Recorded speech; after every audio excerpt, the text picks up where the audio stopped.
Hello all students, in this video we shall start a new chapter number 11, Indian judiciary. तो Indian judiciary यानी कि भारत का जो न्याय तंत्र है उसके बारे में आज हम डिस्कस करेंगे कि उसका भारत का जो न्याय तंत्र है वो कैसे काम करता है, सिस्टम क्या है उसकी पूरी, और किस किस तरह से कौन कौन से जो है उसके साथ लोग जुड़े हुए होते हैं, ओहदे जुड़े हुए होते हैं। So let's start the chapter. We have studied in detail about the two organs of the government, legislative and the executive. दो हमने जो है उसके मेन पार्ट्स देखे, गवर्नमेंट्स के ऑर्गन्स देखे। Now we shall study in the detail about the organ of the government, judiciary, which is the independence and the statutories and the impartial organs of the government. The Constitution of India provides for a systematic, organized and the uniform judiciary system throughout India. The Indian judiciary system is in the form of the pyramid.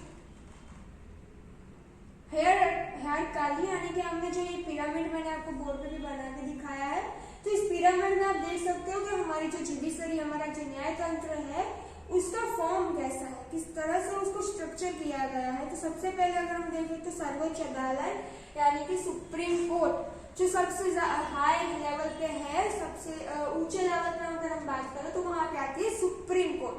अब उसके नीचे हम बात करें, जो आप दूसरे देख सकते हो, chief court and the tribunals and the high court, यानी कि जो चीफ कोर्ट होता है यानी कि हाई कोर्ट होता है। सुप्रीम कोर्ट के नीचे क्या कौन सा कोर्ट होता है? High court. सबसे पावरफुल कोर्ट है सुप्रीम कोर्ट, उसके बाद हाई कोर्ट नीचे वाला। उसके बाद अगर हम डिस्ट्रिक्ट लेवल की बात करें, हमारे डिस्ट्रिक्ट हमारा जो जिला है वहां तक की, हम तालुका की अगर हम बात करें तो वहां पे होता है डिस्ट्रिक्ट कोर्ट और तालुका कोर्ट। वहां पे जो जनरली जो भी केसेस होते हैं तालुका एंड डिस्ट्रिक्ट लेवल के वो वहां पे फॉर्म होते हैं। एंड दी ट्रायल कोर्ट, उसके बाद आता है trial court and the special court जो सबसे नीचे होता है, यानी कि ट्रायल अदालत होती है, विशिष्ट अदालतें जो होती हैं उनकी बात होती है। तो आपको ये पिरामिड एज इट इज जैसे है वैसे आपको याद रखना है कि कौन सा जो है कोर्ट कौन किसके बाद आता है और किस तरह से उसका काम है। फिर अगर हम उसका इम्पोर्टेंस देखें, इम्पोर्टेंस ऑफ जुडिशरी, तो उसका इम्पोर्टेंट क्या है, न्याय तंत्र का हमारे भारत देश में इम्पोर्टेंट क्या है, क्या महत्व रखता है। भारत के जो नागरिक हैं उनके जो राइट्स हैं या फिर उनके जो हमें हमारी जिम्मेदारियां मिली, हमें फर्ज हमारे हैं, जो भी रिस्पॉन्सिबिलिटीज है, हमारे जो लॉज बनाए गए, हमारा कॉन्स्टिट्यूशन बनाया गया है, उसके अकॉर्डिंग जनता है भारत की वो काम कर रही है कि नहीं कर रही है। और अगर कहीं नहीं कर रही है, अगर उसने कोई लॉ ब्रेक किया है तो उसको कोर्ट में जाना पड़ता है, उस लॉ को जो ब्रेक किया है उसने जो लॉ, उसकी सजा मिलती है अकॉर्डिंग टू दी कॉन्स्टिट्यूशन। तो भारत जो है, हमारे जो हक है, हमारे राइट्स है, उसका भारत के नागरिक का जो हक है उनकी रक्षा के लिए अगर कहें तो हमारी जो ये अदालतें हैं बनाई गई हैं। और केंद्र और राज्य के बीच राज्य के बीच जो कार्यभार होता है, कार्य विभाजन होता है, या फिर उसके अकॉर्डिंग जो भी कोई भी अगर ऐसी स्थिति उत्पन्न होती है, ऐसी सिचुएशन क्रिएट होती है कि जहाँ पे दो मत हो जाते हैं, तो इन दोनों मतों में कौन सही है और कौन गलत है ये भी ठहराने के लिए हम किसका सहारा लेते हैं? कोर्ट का, न्याय का, यानी कि न्याय किसको दिया जाए और कौन योग्य है न्याय के, ये सारी चीजें अदालत में ही जो है दी जाती है। और जो अदालत में न्याय दिया जाता है वो तटस्थ होता है, निष्पक्ष होता है, यानी कि किसी के पक्ष में नहीं होता, जो सही है उसके पक्ष में होता है। वहां पे कोई ऐसा नहीं है कि नीच ऊंच भेदभाव ऐसा कुछ नहीं देखा जाता, सिर्फ यही देखा जाता है कि सामने वाला एक भारत का नागरिक है और उसको जो है न्याय तंत्र में न्याय मिलना चाहिए, ऐसे किसी जो सही होता है उसको न्याय मिलता है। बंधारण की अगर हम सर्वोपरिता देखें तो उसकी असर भी कायदे पे होती है, जो कॉलम्स बनाई गई हैं, कॉन्स्टिट्यूशन बनाया गया है, हमारा जो सारे ऑर्गन सिस्टम काम कर रही है, लेजिस्लेटिव है या फिर एक्सक्यूटिव्स है, वो सारी चीजों में अगर कोई भी वायोलेंट होता है, कोई भी ऐसे मुद्दे को लेके दो मत हो जाते हैं, सिचुएशन बहुत ज्यादा वियर्ड हो जाती है, तब वो लोग कोर्ट का सहारा लेते हैं, अदालत का सहारा लेते हैं न्याय के लिए कि आखिर सही कौन है और किसको न्याय मिलना चाहिए। जो objective of the constitution is to see that in the judiciary process there is no flaw or daily to the citizen get quick, cheap and equal justice। यानी कि उन्हें जो है बंधारण हमारा जो बनाया गया है उसमें जो लॉज बनाए गए उसके अकॉर्डिंग न्याय प्रक्रिया है वो उसमें विलंब ना हो, नागरिक जो हमारे भारत के हैं उनको सही टाइम पे सही न्याय मिल जाए, इसके लिए पूरी सिस्टम जो है काम करती है बिना किसी भेदभाव के। In the presence of the alter legislature and the executive, the judiciary would always remain active, but the many other times due to the administrative inactivity and the irresponsibility of the executive and the authoritativeness of the legislature, imperial cognitant and the independent and the fearless judiciary has shown a judicial inactiveness।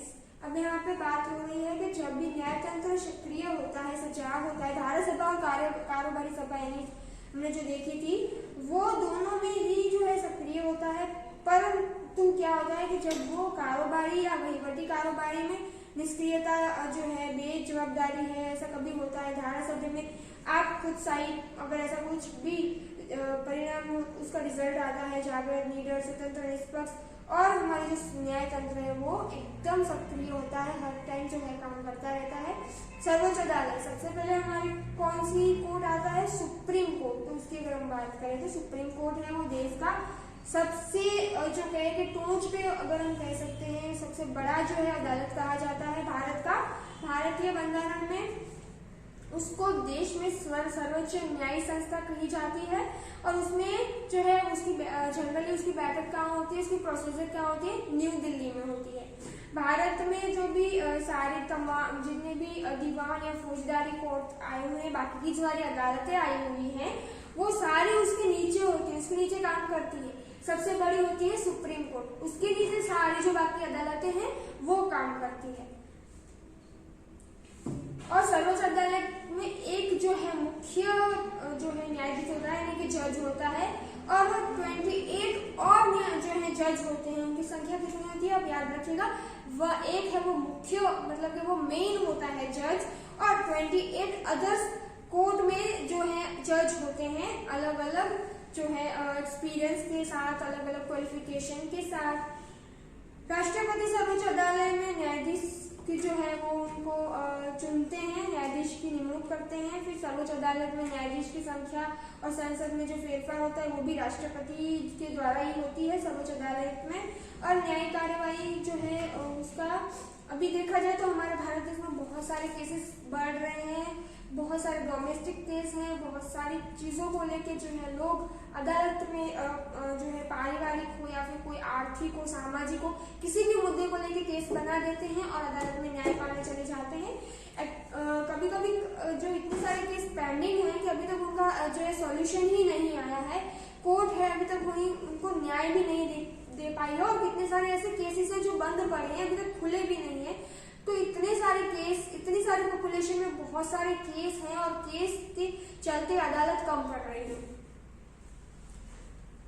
तो अब आगे की जो अगर हम बात करें तो सर्वोच्च अदालत में सबसे पहले तो जो हमारे जज होते हैं या फिर वकील होते हैं वो सारों की मतलब क्वालिफिकेशन क्या होती है, कैसे हम उनका जज बन सकते हैं इनके सुप्रीम कोर्ट।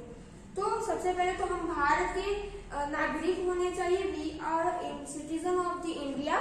सबसे पहले हमारी जो ये है क्वालिफिकेशन होनी चाहिए, वी आर इंडियन। सबसे दूसरी बात आती है यहाँ पे कि भारत में कोई भी बड़ी अदालत हो उसके न्यायाधीश हम रह चुके हो, यानी कि अगर हाई कोर्ट है तो हाई कोर्ट में हम कम से कम 5 साल तक वहाँ पे हमें एज अ जज हमने काम किया हो, हमारे पास एक्सपीरियंस हो 5 साल का। ये हमारी जो सेकंड क्वालिफिकेशन है।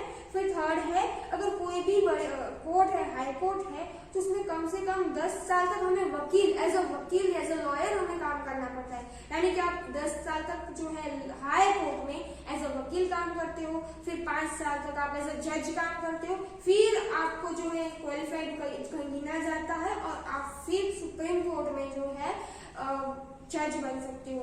राष्ट्रपति के वो राष्ट्रपति के अनुसार ही वो चुनते हैं, नामांकित किया जाता है, जो कायदा है वो सबको देख के राष्ट्रपति है वो जज को चुनते हैं। और उस व्यक्ति के पास